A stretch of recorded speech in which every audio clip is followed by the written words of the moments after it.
Selamat sejahtera kepada Madam. Hari ini kumpulan kami akan membentangkan tentang bahan bantu mengajar dan rancangan pengajaran harian iaitu RPH bagi subjek perancangan dan pembangunan kurikulum. Ahli kumpulan kami terdiri daripada Nur Izzah Hizati, saya sendiri Rabiatul Adawiyah, Fatimah Nur Ain dan Hazlia Amira.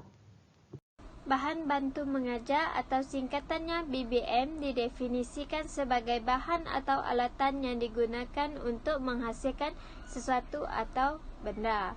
Bahan-bahan tersebut juga berkaitan dengan perkara-perkara yang akan dibincangkan di dalam pembelajaran dan pembentangan. Menurut kamus Longman Dictionary of Contemporary English telah menyatakan definisi bahan ialah sebagai information from which a writer word is to be produced. Pada asasnya, perkataan bahan bermaksud sebagai merangkumi segala benda seperti alat, maklumat dan media yang dapat memenuhi sesuatu tujuan dan bahan.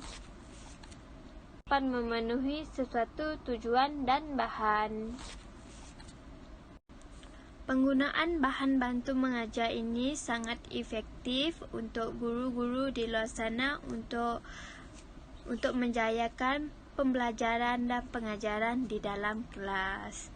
Jadi, bahan bantu mengajar ini adalah salah satu inisiatif untuk guru untuk mengajar supaya tidak bosan di dalam kelas dan murid-murid akan fokus untuk belajar. Sekian itu saja dari saya. Seterusnya, saya akan membentangkan tentang rancangan pengajaran harian yang dilakukan di dalam kelas MAWA pada 10 Hebron 5, 2022 dari pukul 10 pagi hingga 10.30 pagi yang mengambil masa 30 minit. Umur bagi kanak-kanak untuk melakukan aktiviti ini ialah 6 tahun dan bilangan mereka ialah 10 orang. Tajuk aktiviti ini ialah menurun dan menaik. Tunjang utama bagi aktiviti ini ialah sains dan teknologi bagi bidang matematik awal. Standard kandungannya ialah MA 2.1 memahami nombor 1 hingga 10 dan standard pembelajarannya ialah MA 2.1.9 iaitu menyusun kumpulan objek mengikut tertib menaik dan menurun. Kesepaduan tunjang yang kita dapat dalam aktiviti ini ialah kreativiti dan inovasi bahasa. Bagi elemen merentas kurikulum yang pertama, bahasa iaitu penggunaan bahasa yang betul dari segi sebutan dan istilah, dan kreativiti dan inovasi di mana murid-murid dapat menggunakan imajinasi mereka untuk mengumpul dan menjana idea. Akhir sekali, nilai iaitu murid dapat bekerjasama, berdisiplin dan mematuhi peraturan semasa melakukan aktiviti ini. Bagi objektif pembelajaran, di akhir pembelajaran ini, murid dapat mengumpul objek mengikut turutan menaik dan menurun dengan betul, dan seterusnya murid dapat menyebut nombor mengikut urutan secara naik dan menurun dengan betul. Seterusnya, pengetahuan sedia ada yang terdapat dalam diri murid-murid sebelum melakukan aktiviti ini ialah murid dapat mengetahui nombor 1 hingga 10. Murid dapat mengenal pasti nombor 1 hingga 10 dan bahan bantu mengajar di dalam aktiviti ini ialah cawan plastik, kad manila, batang kayu aiskrim, pita pelekat dan radio. Seterusnya, kemahiran berfikir yang dapat dalam aktiviti ini ialah murid-murid dapat mengumpul, menghubungkan dan menjana idea. Seterusnya, masa dan langkah bagi set induksi iaitu 5 minit. Isi pembelajarannya ialah nyanyian lagu nombor 1 hingga 10. Aktiviti pembelajaran dan pengajarannya, guru akan masuk ke dalam kelas terlebih dahulu dan mengenalkan lagu nombor 1 hingga 10. Guru akan memberikan intro untuk menyanyikan lagu tersebut dan murid akan menyanyi nombor tersebut. Dan guru akan menerangkan tentang hubung kait pembelajaran dengan nyanyian nombor 1 hingga 10 itu tadi. Catatannya, bahan bantu mengajar yang digunakan ialah radio, kemahiran berfikirnya menghubung kait, nilainya bekerjasama, berdisiplin dan mematuhi peraturan. Seterusnya, imajinasi langkah 1, masa yang digunakan ialah 5 minit. Guru akan mengasah minda dengan bertanya soalan. Contoh soalannya ialah, siapa boleh sebutkan nombor 1 hingga 10 mengikut turutan yang betul. Guru akan bertanya soalan tersebut kepada murid-murid dan murid-murid akan menjawab soalan tersebut. Seterusnya, perkembangan di mana aktiviti ini berlangsung selama 5 minit. Guru akan memberikan demonstrasi di hadapan kelas. Murid-murid akan duduk di hadapan guru dan mendengar dengan teliti tentang yang diterangkan oleh guru semasa aktiviti yang dilakukan. Guru akan memberitahu tentang apa yang mereka perlu lakukan semasa aktiviti berlangsung. Seterusnya, tindakan, iaitu murid akan cuba melakukan aktiviti tersebut. Murid akan bergilir-gilir untuk melakukan aktiviti seperti yang disuruh oleh guru. Setiap murid akan meletakkan batang ais krim ke dalam cawan plastik yang sudah dilekatkan pada kad manila. Dan murid-murid akan menyebut nombor mengikut turutan menaik atau menurun dengan betul, mengikut bilangan batang kayu ais krim yang diletakkan di dalam cawan. Seterusnya, penutup, di mana guru akan imbas kembali sesi pembelajaran, iaitu guru membimbing murid untuk membuat rumusan dengan menyanyi kembali lagu nombor 1 hingga 10 dengan mengikut urutan menaik dan menurun. Seterusnya, guru akan menyimpan bahan bantu mengajar di tempat yang bersesuaian. Saya Hazlia Amira akan membentangkan langkah-langkah membuat bahan bantu mengajar. Bahan bantu mengajar kami memerlukan 3 jenis bahan, iaitu pita pelekat, kad manila dan cawan plastik. Langkah yang pertama adalah menyediakan kad manila yang besar yang mencukupi 10 jenis cawan plastik tadi. Dan langkah yang kedua adalah mengambil cawan plastik dan pita pelekat dilekatkan belakang cawan plastik.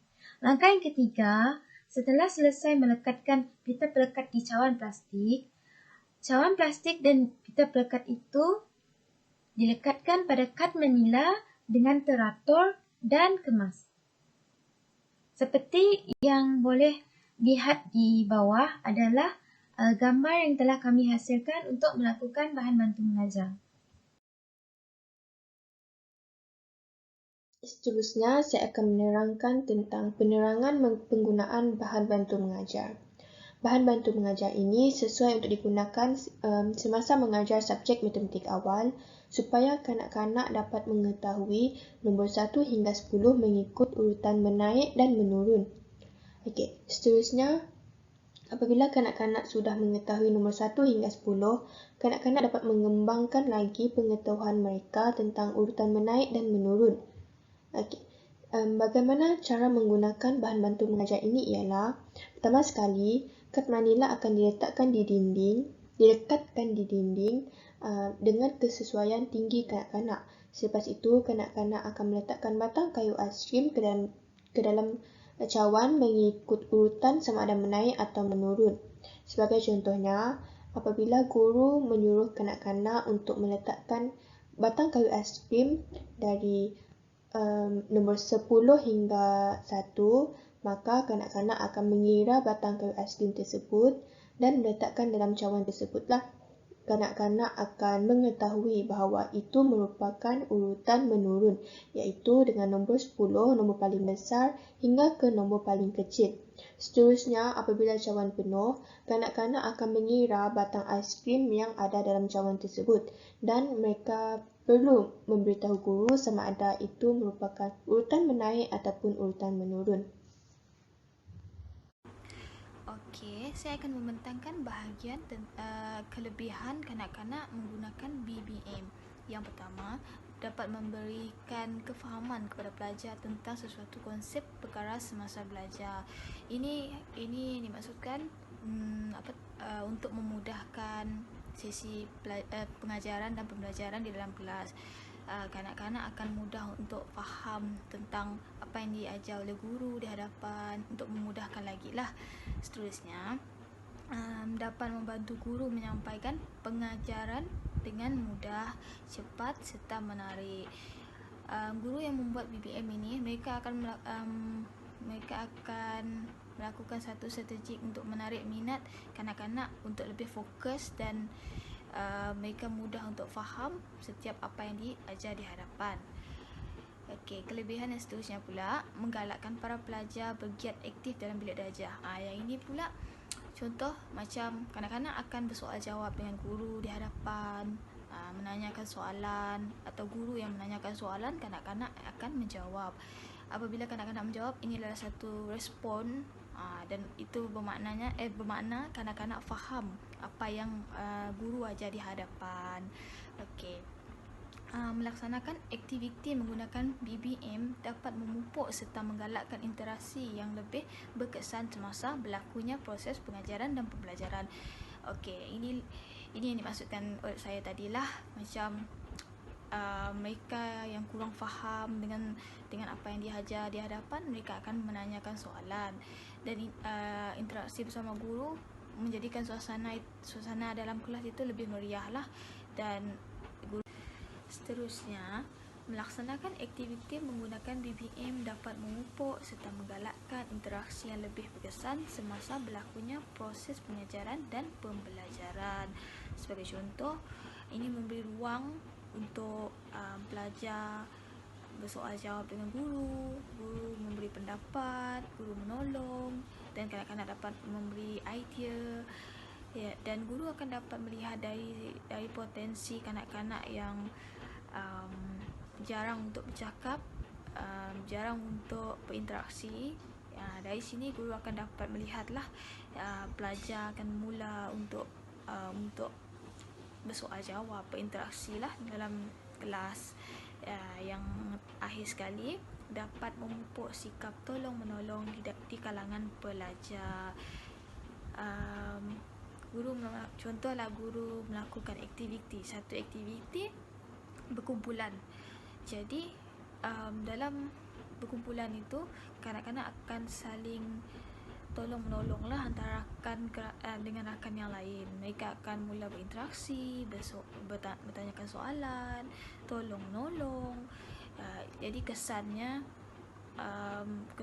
daripada melakukan aktiviti seperti ini, kanak-kanak akan lebih untuk faham apa yang dipelajari pada hari tersebut.